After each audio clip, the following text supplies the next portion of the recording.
It is definitely traditional for men or women or people of the pulpit to stand behind the pulpit. My guest today walked in front of it. I'm Howard Feldman, and this is episode 2, or podcast 2, of Imagine If I Were Sensitive. Joining me in studio today is South Africa's Chief Rabbi, Dr. Warren Goldstein. Welcome.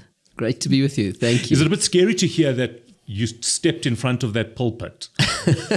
You did. You know, the word pulpit is like such a strange word when you think about it. You know, it's very old-fashioned. Yeah, where does it come from? Actually, in a way, it's sort of putting the rabbi up on a pedestal, to speaking to the community. Yeah. And look, some of my best friends are rabbis, so right. I completely get the concept, and I think it's part of the message. Like in synagogue, in shul, when talking to people, we're saying, coming with a message, from Judaism, coming to teach, and that's why actually some have the custom to wear the talit when standing because you're almost representing God, and you are yes, and I think so in a way, like you say, stepping in front of the pulpit, which I understand what you're saying.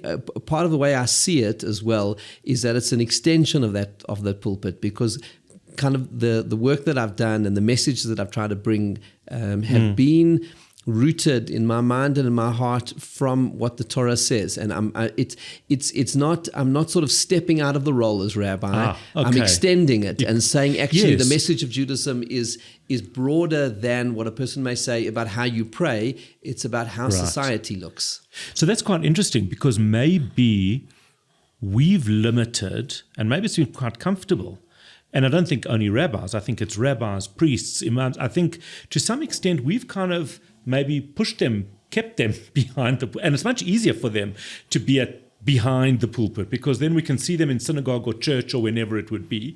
But then, we get on with the rest of our lives and they've got nothing to do with that. So maybe it's actually been a dual, a symbiotic thing. Yeah, I think there is. Look, I can only talk, from the perspective of Judaism. Sure. But there's an amazing statement. Rabbi Samson Raphael Hirsch. He was one of the great rabbinic leaders in Germany, right, in the 19th century. Yeah. And he one of his big messages was that Judaism happens not only in the synagogue. Of course, it happens in the synagogue, but it happens in the home, happens in the workplace, it happens in society.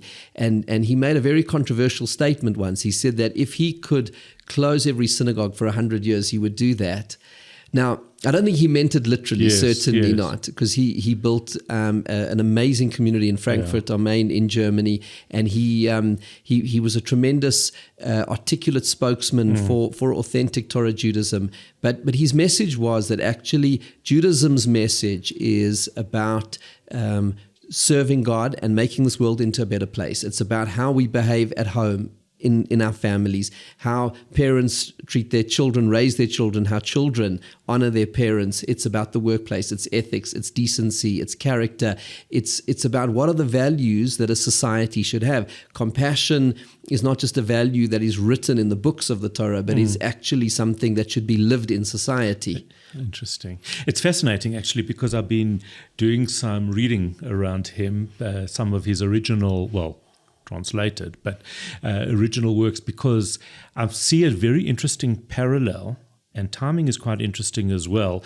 It's an untested theory. Hey? This is completely untested, so I don't even know why I'm talking about it. But to some extent, what he dealt with then and what the Jewish world was dealing with then was this birth of the Reform community. And not Reform as we know it today, Reform as it was then, that worked very, very hard to completely almost destroy traditional Judaism. And they worked very hard. They worked with government. They were out trying to outlaw Jewish schooling and education. And I see such an interesting parallel to what I call the as a Jews today, the anti-Zionist Jews, who to some extent represent that same body in today's time. And whereas then it was about Jewish identity, because anti-Semitism evolves, I think Jonathan Sachs said this, today it's about Israel, then it was Jewish identity. So that crew has taken on a similar role, just adapted to its latest iteration. Yeah, I think that there are a lot of interesting parallels. What I think is fascinating, as you were alluding to, in those days and in subsequent and different societies, people used to use the levers of government in order to bully the other side. Yes. And a very important gift that we have is the blessing of freedom, which is complete separation between church and state. And the idea that government should not be involved in those things. And it's a gift that we have as a Jewish community here in South Africa. I remember at my inauguration when I started as chief rabbi, which was in 2005. So I was thinking, was that under Thabo Mbeki's? Yes, he was there. He was there. President Mbeki was there, and he spoke on the day. It was in April 2005 was my inauguration, started as chief rabbi on 1 January 2005. So you've been at this a while, eh? Yeah, almost 20 years. Wow. Okay. So, it's a serious amount of time. Yeah. Sometimes it feels much shorter than that, and sometimes it feels much, much longer. Oh. So, but what is interesting is that on that day, my Rosh Hashiva and teacher, Rabbi Goldstein of blessed memory, he spoke and he delivered the most amazing speech. It is a speech that has stayed with me all the time, and I recently got the printed out copy, from his notes from his daughter Debbie, who gave it to us. And I have that copy of his speech on my desk. One of the things, it was a very short, magnificent speech, and one of the things that he said there, he addressed President Mbeki, and he said he wants to thank the president, or to express his gratitude to South Africa that we as a Jewish community have been able to, with freedom, be Jews living in a free constitutional democracy and not taking that for granted. Because when you look at the sweep of Jewish history, most Jewish communities in the diaspora actually did not have the freedom to practice. That, people who were put in ghettos and there was persecution. Heavily curtailed and regulated. Exactly. And so he was saying, and when I was reading those words recently, I was thinking to myself, well, we just take that for granted.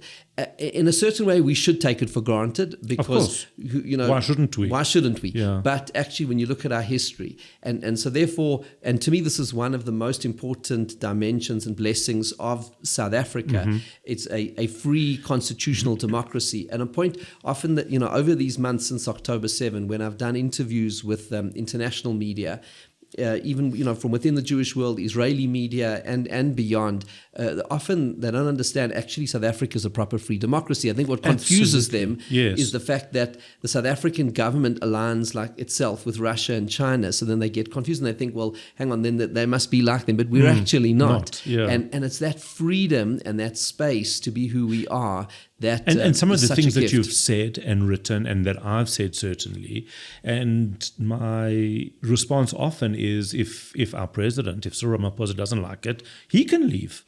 It's just as much my country as it is his. We've each got one vote, and that's just as simple as that. And there is something magnificent in that, but it doesn't mean that it's magnificent.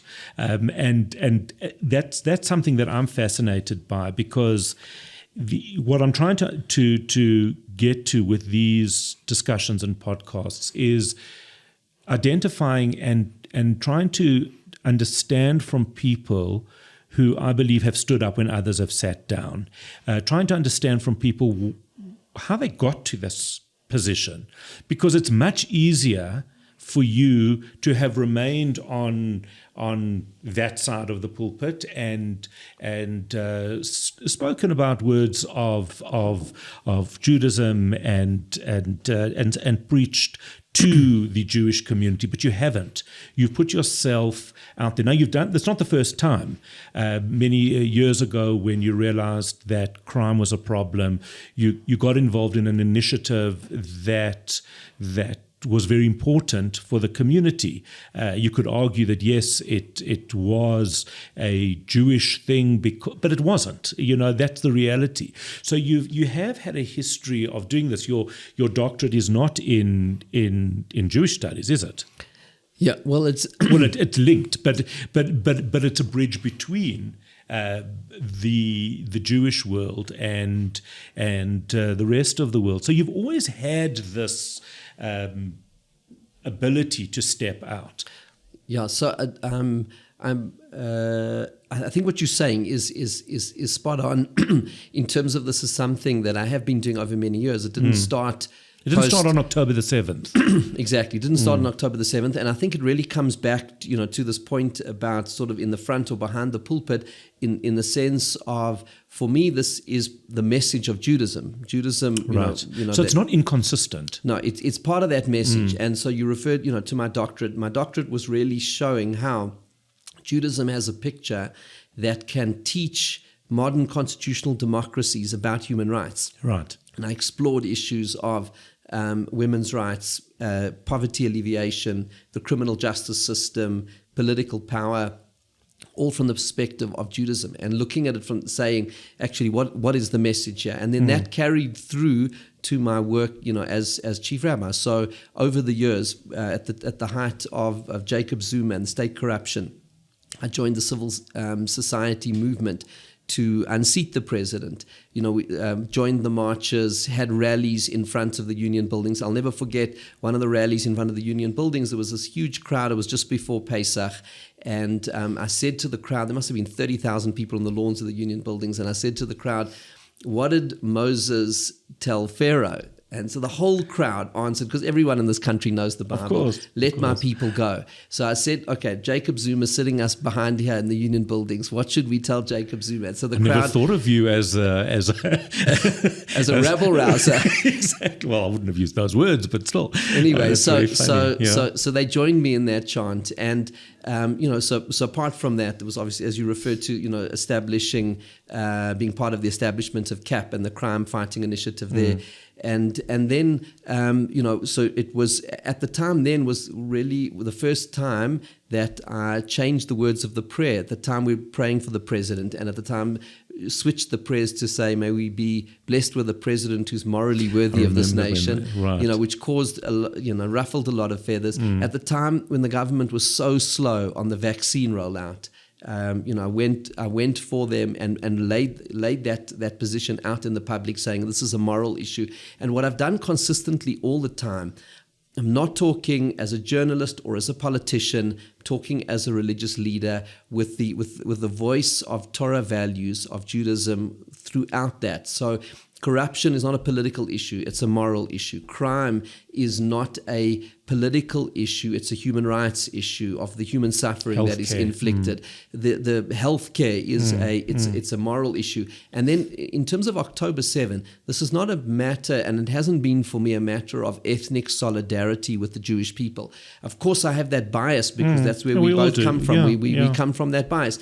But for me, it's been about the moral issue. Hamas is evil. Iran is evil. Israel is the only free democracy in the Middle East. It is defending civilized values. It is standing up for what is good and right in the world. And Israel's war with Hamas and Iran is actually in defense of Western liberal democracy. That's something, that President Biden doesn't seem to understand, withholding weapons.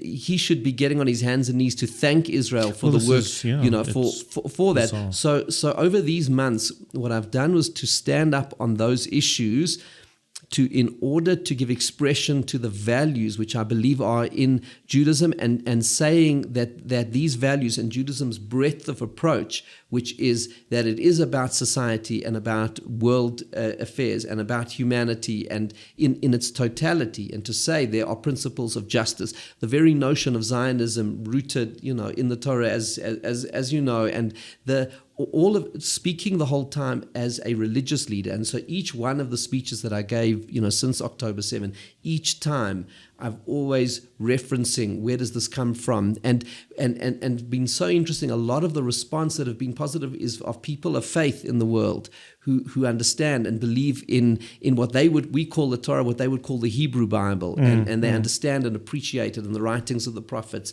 and the 5 books, and speaking with that authentic voice. And then in a sense, it's not me speaking up because something just occurred to me. It's like saying I have to, as my job, represent these values. And when I say my job, it's my calling to represent these values. And then the work and the sense of what happens in shul is just going out into society. It's all one and the same thing. There's not like, well, here's the shul identity. There's no chasm. There's no difference between because that's the whole point, is the life that you live and the truth that you speak needs to be the same truth that flows in synagogue, in shul, and out of it. Yes, and I think also part of it is it's not only to say, listen, I want to be the voice of truth the way that I see it and of upright values. It also is an attempt to persuade. So it's not just about protest for its own sake, although that is important, that, silence is acquiescence. And if there's evil and we're silent, we're condoning that evil. So if the South African government supports that's what I want to talk about. Iran and Hamas and we're silent, then we're actually condoning it. So it's interesting because what you're saying is very rational, but there's also an emotional component here, and that is certainly something that I feel. I feel tremendously hurt by our government, by the fact that Jews have felt so attacked, abandoned, hurt following October the 7th. And the first thing our government does is call Hamas and visit Iran and stand wearing scarves even before Israel, before there can be a claim of genocide. Our government is standing, making it with Palestinian scarves, making it very clear. And it's not about the Palestinians, it's actually about Israel, because to support the Palestinians would be to condemn Hamas, to free people from Gaza from the tyranny of Hamas. We all know that. None of these marches are really about the Palestinians. It's actually about Israel hatred. But the component of the emotional component here has to have been something that you felt, given the fact that you have been connected with the president and many ministers, and the last, not the last, Thabo Mbeki is at your inauguration. You spoke, I think you were at Nelson Mandela's memorial. You've been very connected to this. Did you feel abandoned? What was your emotional response to government following October 7th? No, I understand the emotional side of this. To be honest, for me, as you pointed out, when you've been chief rabbi for 20 years, I've in that time I've interacted with a number of presidents, and I spoke at Mandela's funeral, and the interacting, President Ramaphosa, and I've had interactions over many, many years.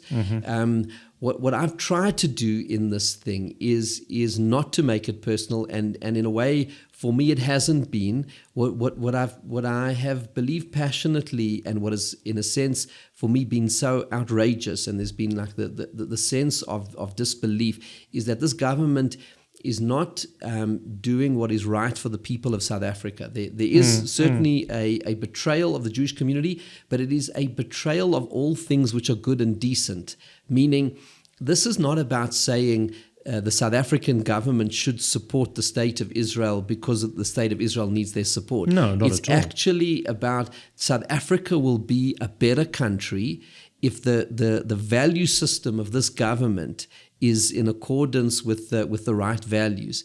And to support Iran and Hamas is to support evil in the world. So never mind about what they owe the Jewish community or not. I mean, this Jewish community has made a contribution to this country in every sphere of human endeavor for decades. It's a historic contribution, and in proportion to our numbers is probably the greatest contribution any community has ever made to this country.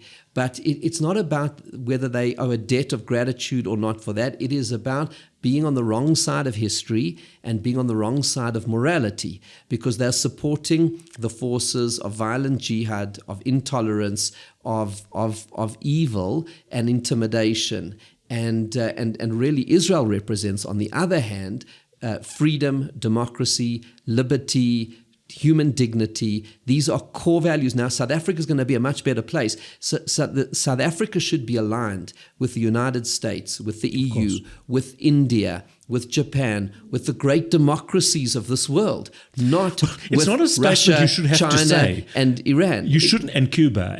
You shouldn't have to say this. Correct. That's what's so bizarre. So can you ever convince somebody to be moral? I mean, you see, and I think it's a critical question that you're asking, because a lot of people have asked me, so what has the president said? What has the ANC, and what has been their response to these speeches? I've been through a process in planning out these speeches. These speeches were very carefully planned, working together with strategists and analysts to understand. And there's a very careful strategy in what I've done over all of these months. And that is when you're talking about the importance of persuasion and influence. When you look at society, and let's say there's this particular issue about Israel, but it's broader because it's actually of course, it says so much more. It's about the entire value system of the country. It's the whole value system of the country. Are we going to align with the free, decent, prosperous, places of human dignity in the world? Or are we going to align with dictatorships, tyranny, and hatred? That's kind of the framework of it. But when in this debate, I'm coming from the position that 10% of South Africans are hardcore friends and supporters. 10% are hardcore enemies. Now, you're not going to persuade the hardcore enemies. They're not open to rational argument. There's no amount of facts that are going to persuade them about the justice of the cause of the State of Israel. 80% are sitting right in the middle of people who are decent, who are fair-minded, who are open to persuasion. In these speeches, I'm not talking to the hardcore... I'm not talking to the hardcore enemies. I'm defending our friends, which is Israel and the Jewish community here, and people of faith who are passionate believers in Zionists, and attacking the position of the enemies in the government and in other places, but actually speaking to the broadness of the South African society, and indeed people beyond the borders of this country. So it's an attempt to persuade. It's not just about saying, I'm going to say the truth. We do have to speak out for the truth in a world where there's so much darkness and hatred. But more than that, we need to persuade. That's why all the speeches I've given since October 7, if you look through them carefully, you will see each one is based on rational argument, on the facts, because I believe the facts and the rational arguments are on our side, and so we don't have to hide behind slogans. The emotive words, this genocide. I'm trying to think what I'm called on a daily basis: a genocidal, baby killer, apartheid loving. Suddenly we become apartheid lovers because that's an easy label. It's an absurdity. It's a complete absurdity. Well, I think that, part of the danger that the world is facing, and October 7 has brought this out, has been the sense of a descent into irrationality and a post-truth world. But not everybody's there. And that's why what I've tried to do in all these speeches is to avoid emotional labels and to lay out the arguments clearly, firmly, with clarity, with the facts, with the rational argument, in an attempt to persuade and to say, actually, I believe in the justice of the cause of the State of Israel because of the following. What's been the reaction, though? Because the reaction must be emotive. If you bumped into Naledi Pandor or Cyril Ramaphosa, what would they're politicians, they've been around for a while, so they probably would be able to pretend, but they can't be very pleased with you. Look, I think this is the critical point here. In a way, I'm not trying to persuade them. I'm talking to South Africa. I'm talking over their head to their bosses, who are the people of this country. I love that. Right. So and I really believe it's almost like step out of the way so I can talk to the people that matter. Yeah, I'll just go over your head. I'm going to take it. I'm going to take it to your bosses. Right. I'm going straight to your bosses. And this is what politicians tend to forget. They actually work for us. We're about to have a An election. shareholders meeting Yeah. coming up in the next few weeks. But they work for us, and so I'm talking to the bosses and talking to the people of South Africa, and I really believe in the values. What has been so interesting, some of the research that has come out from the Social Research Foundation, Dr. Cronier's institute, is relates to the value system of South Africans, and what has emerged from those studies is how there is a consensus of values. We kind of all want the same things, and when you look at that, you find that the vast majority of South Africans, when you say to them, where would you like to raise your children if it were not in South Africa, where would it be?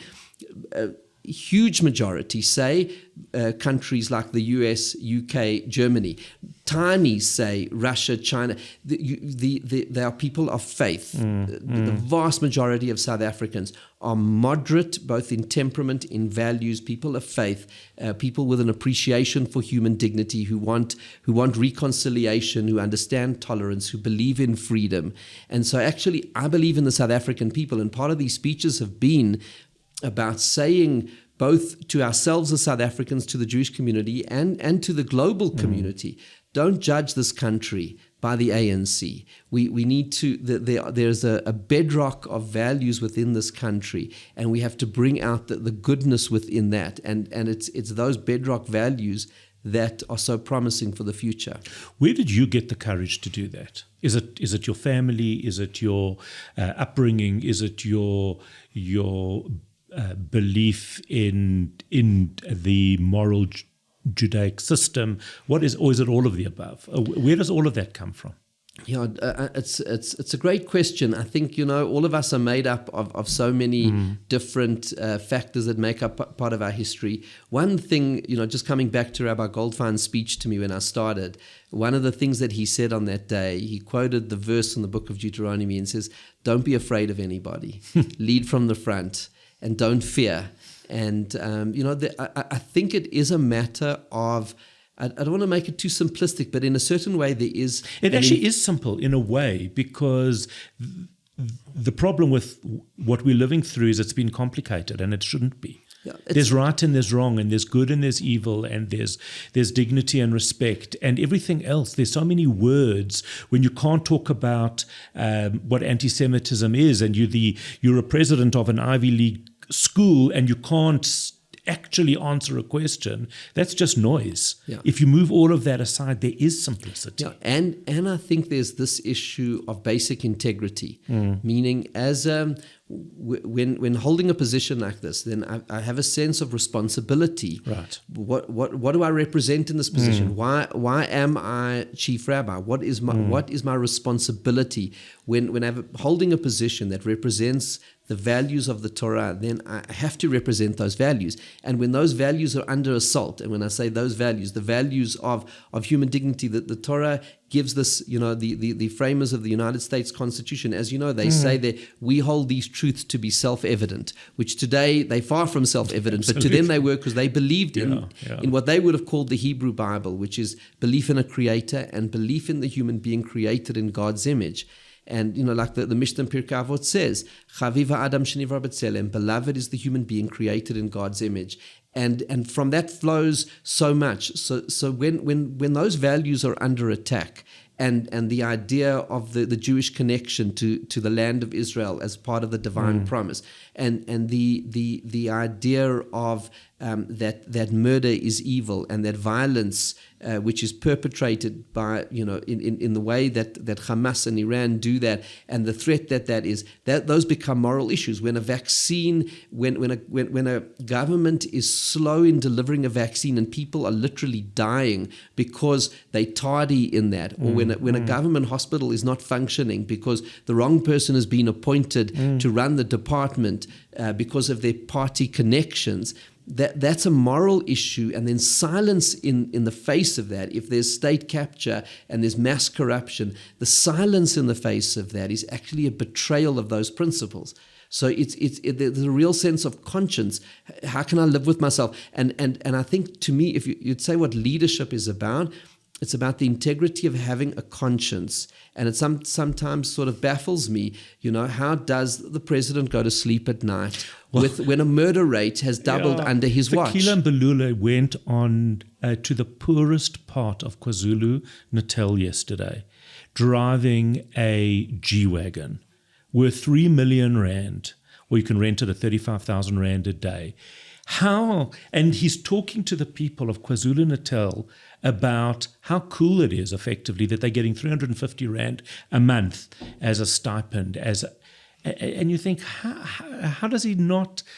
How does he sleep at night? And that's when we've lost our way. Well, not we. The ANC has lost their way here. Yeah, but I think that is, and the concept of leadership, it's not just, say, an official position like I have. Every one of us. That's what I wanted to ask you, because just before you go there, my worry with this podcast in general is I'm talking to people who have really, I don't want to say excelled, but because I don't know who's coming next, so I don't want to make that statement. But people who stand up, people who are noticeable in the space.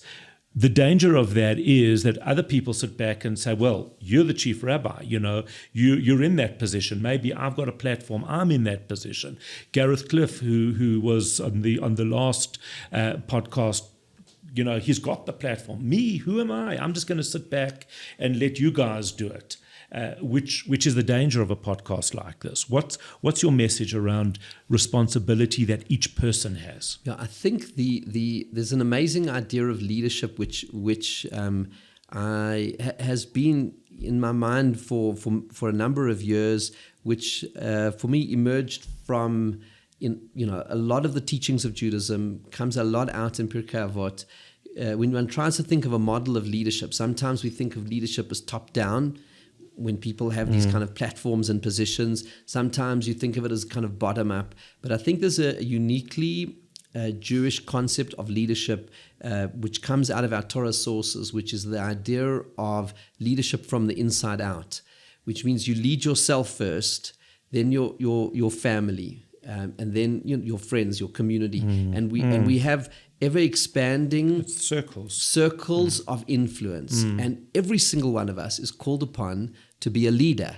We start by leading ourselves, and that's why leadership to me is integrity. If a person lacks that personal integrity, they can't lead anybody because they can't even lead themselves. But then there's the idea then of saying, well, what kind of a parent am I? What kind of a sibling? What kind of a child am I? How do I fit in within my immediate family? Can I be saying very eloquent and noble things in the public domain, but at home it all falls short. It has to be there, because that's also integrity is where something is integrated. There's a cohesion within the person, and so we then start to take responsibility to say, what kind of values do we bring in our family? What do we in our community? At work, how does a person do when they go into the workplace? How do they conduct themselves? And so we're all leaders.